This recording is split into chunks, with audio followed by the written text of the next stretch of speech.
Hey guys, what's going on? It is Chris here today. We are looking ahead to the 14th of December. We have a very nice slate of games here today for the NBA. As normal, if you guys enjoy the video, leave a like. We definitely do appreciate it. And also hit that subscribe button for more NBA Fanduel, DraftKings, and PrizePicks lineup advice videos. We have been doing pretty good recently here and would love for you guys to come join us. Last night it was a slight down night, but it was a fun night overall. It really was. I did definitely call the Spurs.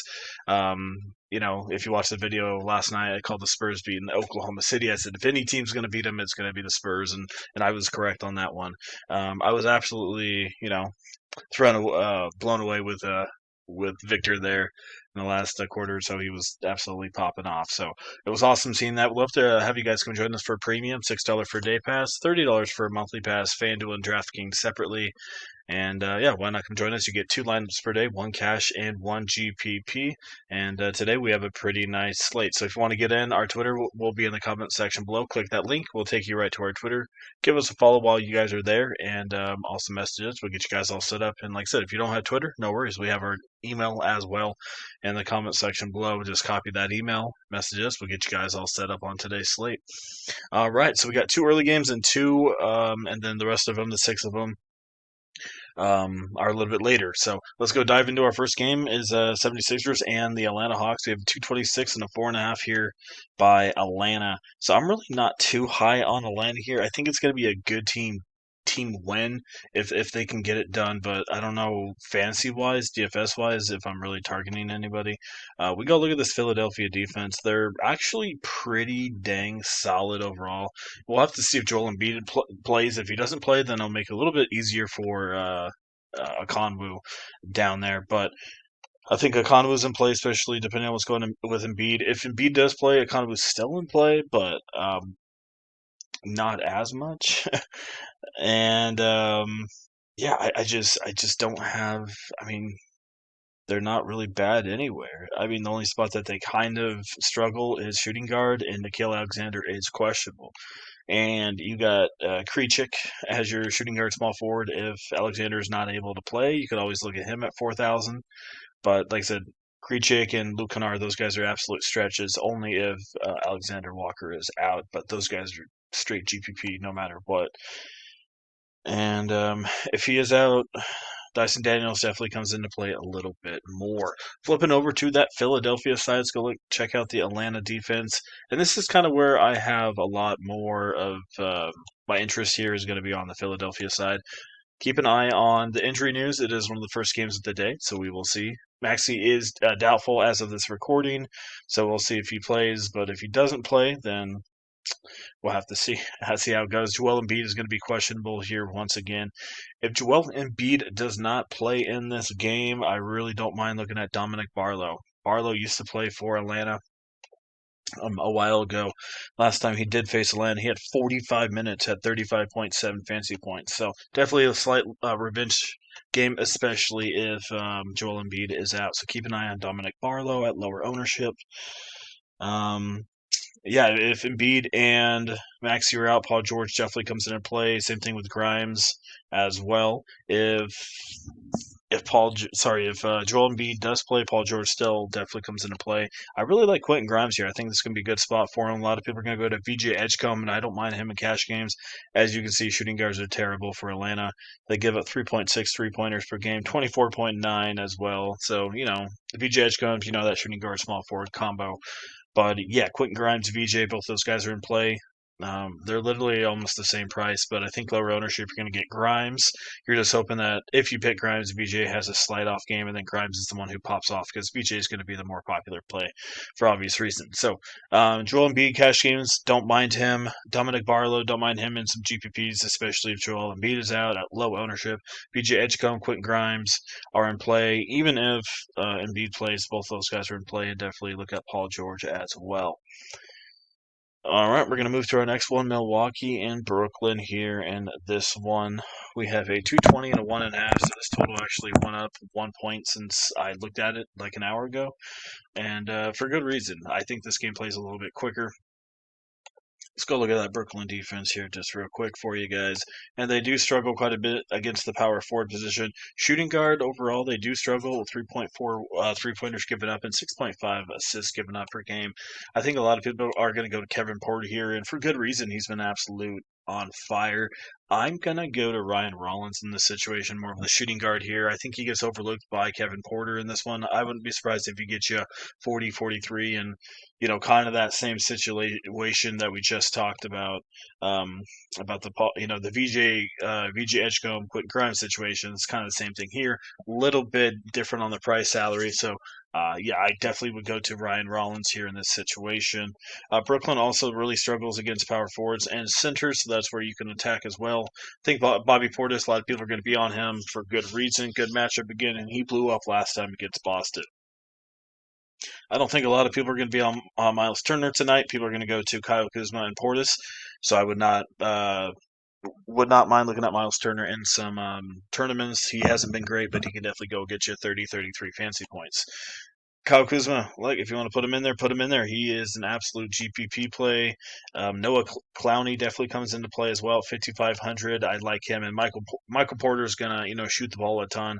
Milwaukee struggles a little bit against the three ball, so Michael Porter is going to be the main one you're looking at. So don't mind a little bit of Michael Porter in this one. Noah Clowney is another one that I want to look at. Milwaukee has been struggling against point guards recently, so you can look at Igor. If you don't want to go that way, Terrence Mann, he's more of a shooting guard, but another guy at only 4,100. Been playing half decent since Porter came back. And Zaire Williams is more of a GPP play since he got 25 minutes off the bench. Yeah, it wasn't great, but he got 25 minutes off the bench. And if, Milwaukee struggles, that's definitely a spot we want to target. All right, Sacramento and Minnesota. We have a 231.5, 11.5 spread here by the Minnesota Timberwolves. Edwards is still questionable in this one. For Sacramento, we have Dennis Schroeder and Keon Ellis as well. Let's just say Dennis Schroeder, Keon Ellis, all those guys are going to continue being out. Ugh, this is gross saying this, but Devin Carter could be a half-decent GPP play. He had pretty solid usage rate, 21 minutes against Denver. Like I said, if Schroeder and Ellis are going to continue being out, I wouldn't be surprised if Carter continues to get a little bit of run. And, they just called him up, so I would expect them to play a little bit. Besides that, don't have a ton here for the Sacramento side. For the Minnesota side, yeah, I mean, Sacramento, as we know, really, really bad defense. They struggle massively against the center position and power forward. So Naz Reid and Rudy Gobert are definitely in play, especially if McDaniels is out. I will take Naz Reid and Rudy over Randall, but Randall's definitely in play, but he is 8,400, so keep that in mind. But yeah, guys like Naz Reid, Rudy, and then maybe a little bit of Jaden McDaniels, not the high usage rate guy, but still not bad at 6,300, and that's only if Edwards is out. Monk continues to be a half decent play here. Let's say Edwards is out. Shannon's going to be probably a popular play. Terrence Shannon at 3,900 had 25 minutes last time. 30 minutes last time out, 25 fancy points. So didn't do crazy high on the usage, but still someone that you want to look at, especially against a Sacramento defense here. What was the last thing that I wanted to mention? Oh yeah, yeah. If Conley continues to be out, Bones Highland's out again. And Edwards is out again. I mean, Rob Dillingham, he's gonna have to be forced to play, and he's not the greatest, but he had 16 minutes. I mean, if all those guys are out, if he gets 20 minutes, I can see him getting 18, 20 fancy points. This guy in the preseason, he was actually not bad. And he's an explosive guard, so I don't mind if all those guys are out. So a lot of really good options going on there. New Orleans and Chicago, another really good one to look at. 244, 4.5 spread. Once again, both these defenses are absolutely horrendous. It's kind of pick and choose where you want to go. I do like Jordan Poole here in some GPPs. He's only 5,300, massive usage rate. That's only if Zion continues to be out here. If Zion play is not as high on Poole, but still consider him in GPPs. Same thing with Trey Murphy and a lot of these New Orleans starters. Depends on what's going on with Zy. If he continues to be out, Derek Queen is in a smash spot. Sadiq Bey's in a really good spot. Trey Murphy. I mean, Chicago's defense has really been struggling, so I really don't mind targeting a couple of these New Orleans, and especially in this high total. Moving over to the Chicago side, Vuk is an okay option. Zach Collins is worth a look in some GPPs. New Orleans is absolutely terrible against the center position, so It's either going to be Vooch, Zach Collins, one of those guys, or Jalen Smith. One of those guys are going to have to probably go off in this one. Not really high on Bazulius. Herb Jones could be worth a look as well if Zion is out in this one, and that's kind of what we're looking at in this one. Not really on Jeremiah Fears. Giddy's kind of overpriced. And but yeah, Poole's probably your GPP play on that one. And then, as I said, Bay, Queen, Murphy, all those guys are definitely in play. All right, Lakers in Phoenix. We have a 229, 2.5, going to be a good one. Phoenix defense has been struggling a little bit recently, and they've been struggling a little bit against the center position. And I really don't mind going back to DeAndre Ayton here. Doesn't really shoot the three ball. I get Mark Williams ain't that bad, but look, it's Mark Williams versus DeAndre Ayton, right? Mark Williams was supposed to be the Laker. DeAndre Ayton was the ex-Sun. I think this is going to be a good spot for Ayton. I think it's going to bring a lot for him, and he's back in Phoenix, so why not go after it? So I'm going to go to Ayton again. LeBron James, 8,900, definitely going to be worth a look, especially with Austin Reeves continue being out. Marcus Smart continues to be in play as well. If Devin Booker does play in this one, which it looks like he's going to participate and shoot around 8,500, I will take Devin Booker all day. Fast-paced game here. He's going to want to play, especially with Dylan Brooks questionable. There's a couple injuries going on here for the Phoenix Suns, so that's kind of what we're looking at. LeBron James and Ayton are my two main guys I'm going to be looking at. Luka, if you can get him in there, for sure, get him in there. But Booker at 85, I think he can easily get you 44 to 45 fantasy points here tonight. All right, moving on to Golden State and Phoenix. Sorry, Golden State and Portland. 233, 4.5 spread here by the Golden State Warriors. The one spot that Golden State does kind of struggle is the point guard, shooting guard, so I can continue looking at Shaedon Sharpe, but 71 is a little expensive. On the flip side of that, Portland really struggles as well without Drew Holiday, so I think Steph Curry could be in a really good spot at 8,600, high usage rate last time out, and it's a fast-paced game here against not a great Portland defense. Pat Spencer is going to be my other GPP play. Price came up a little bit, but 5,200, I think he's still going to be worth a look. Even with Curry in there, he is still looking pretty solid at low ownership. So don't mind him in some single entries. I think Jimmy Butler definitely could be worth a consideration, and then we'll have to see what's going on over here. If Klingman starts and he's cleared to play 25 minutes, I don't mind taking a GPP shot with Klingman. No one's going to have him. Golden State has been struggling massively against the center position recently, so it's either going to be Klingman or Robert Williams. Hopefully one of those guys can take advantage of it. On the flip side, they are continuing to play Quentin Post quite a bit, and why not continue playing him as well? Another guy that you want to consider. But if Klingman does come back, it hurts a little bit with Post, but we'll see how it goes. But overall, that's kind of what we're looking at. As normal, if you have any questions or you guys want to get signed up on Premium, we'd love to have you guys come join us. Our Twitter will be in the comment section below. Click that link. There's our Twitter right there as well. But once you click that link, it will take you right to our Twitter. Follow us, message us, we'll get you set up.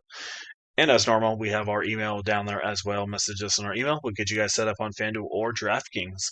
So once again, thank you for watching. I appreciate it. We also are doing college basketball. We scored, I think, a 245 or a 267. I forgot which one it was, but it absolutely smashed last night, and I'm pretty sure that it came in the top 2% in all the college basketball tournaments last night. So we'd love to have you guys come join us for that as well. All right. Thank you for watching once again. Leave a like if you guys enjoyed the video. Hit that subscribe button as well for more FanDuel, DraftKings, and PrizePicks line of advice videos, and we'll see you guys here in the next one.